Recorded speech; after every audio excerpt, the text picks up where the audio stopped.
కొంతమంది తనకున్న బాధలను బట్టి పైకి చెప్పుకోలేదు, కృంగిపోతూ ఉంటారు, ఏడుస్తూ ఉంటారు. నేను చెప్పినా వారి ఏడుపు దగ్గరే దేవుడు కాల్చుకొని ఉన్నాడు. స్తోత్రం.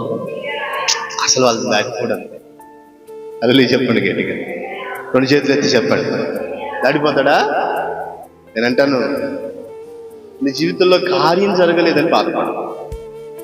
కార్చిన కన్నీరు దేవుడు చూశాడు. ప్రైజ్లో అంటాడు హిజ్కియాతో, నీవు కన్నీళ్ళు విడిచుట నేను చూసి నీ ప్రార్థనను అంగీకరించున్నాను, నేను నిన్ను బాగు చేసేదను.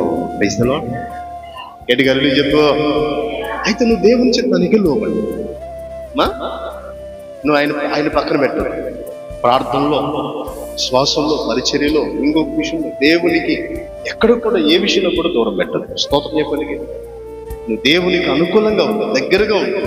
నీ స్థితిని, నీ రేంజ్ని ఎలా మారుస్తాడు చూడు. ప్రైజ్లో